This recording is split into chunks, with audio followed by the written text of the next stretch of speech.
It is your boy Jamal here for another review. This is my analysis of Avatar: Legend of Korra, episode 9. Let's go. Let's get up in this shit right now. Alright.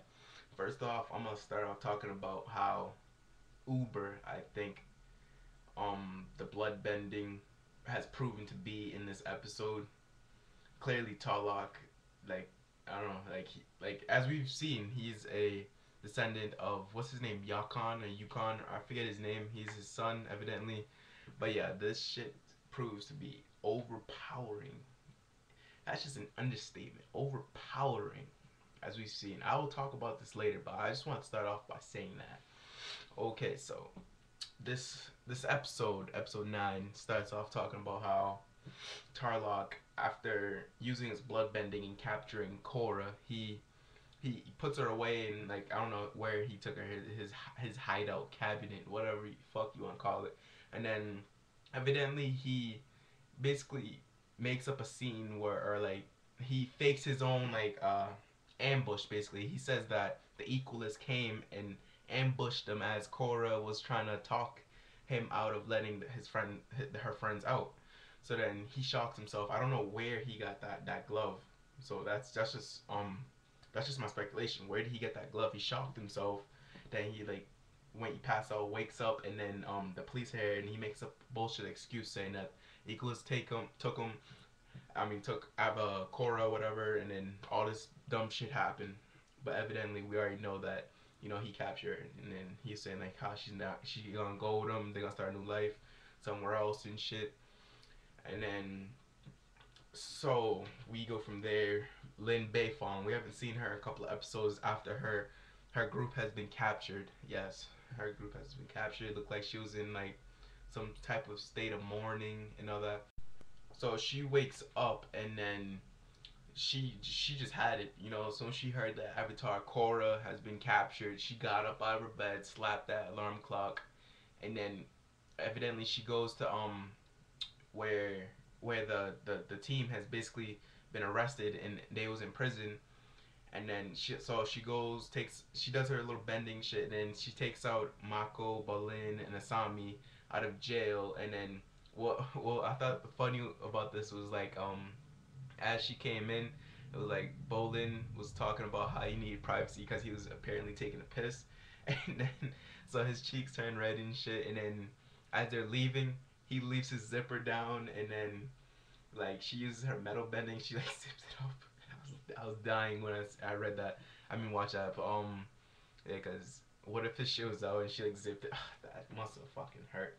But yeah, so they leave that, and then they obviously know about the news that they were given by Tarlok that she was captured by the Equalists. Yes, and then so they basically raid the Equalist headquarters, or a place they stay at, from like investigating and where Bolin was captured. He remembered that they took him on the ground, so they went on the ground. And let me tell you this, Chief Bei Fong is a fucking beast. She reminds me of um I forget her name, her mother. I forget her name. What is her name? Alright, whatever. I'll put that somewhere in an annotation above somewhere. But yeah, she reminds me of her mother when she slaps the ground. That reminds me of like the first Avatar, where she used to be in those little mole holes, and then she would slap the ground to know where the moles are at and where to go in the little tunnels. But yeah, she slaps the ground, finds a tunnel, and then while they're in the Equalist place, she opens it.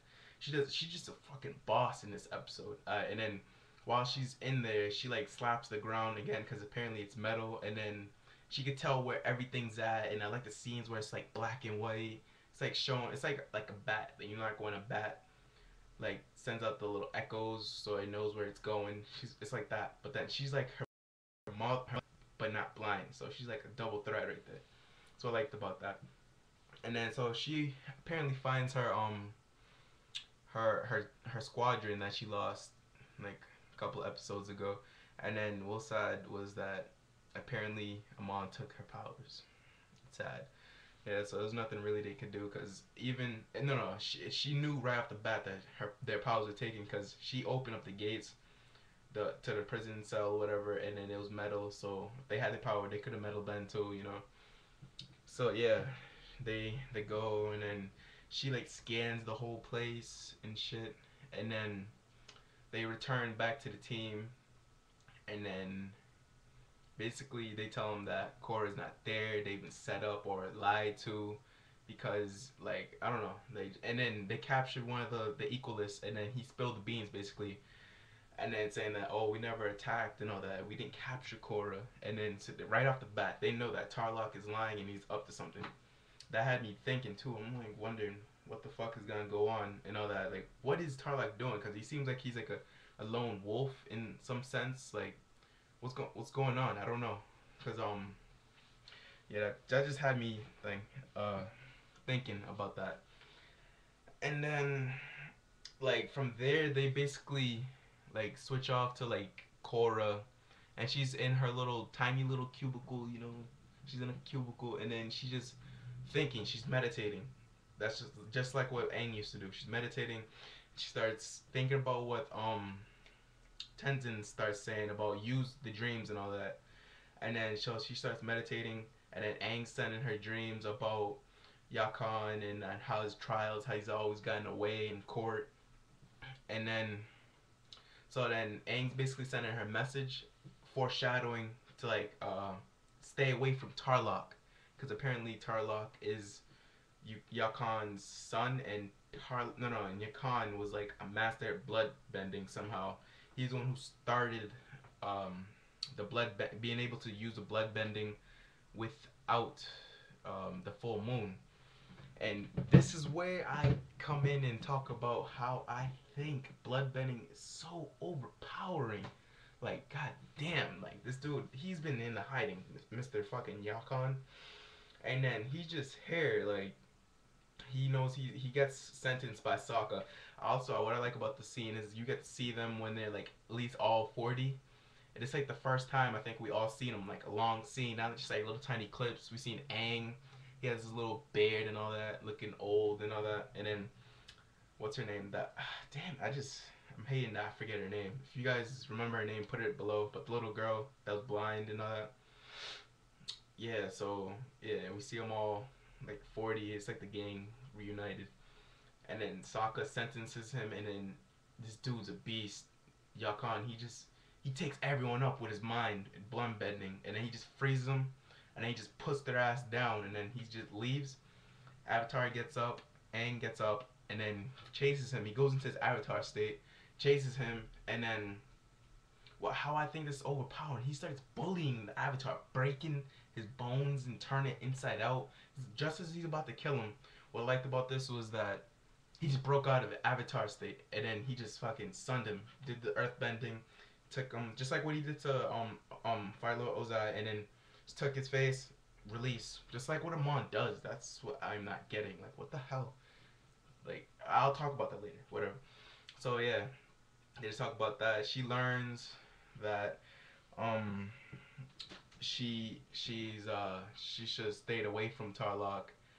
And then this is just my foreshadow, just my little foreshadow. She's meditating. She's finally meditating. She's cooling down. All these little memories. I foreshadow she's gonna go into the Avatar state one day, maybe. That's just my foreshadowing, because it seems like the only way out of that blood bending is that fucking going into Avatar state, and then that's what Aang did, and that was the only way he broke out of that. Otherwise, all the other bending that was useless against a blood bender, because he was getting sunned. But yeah, so yes, after this, Tarlok leaves, and then yes, they're in a cabin.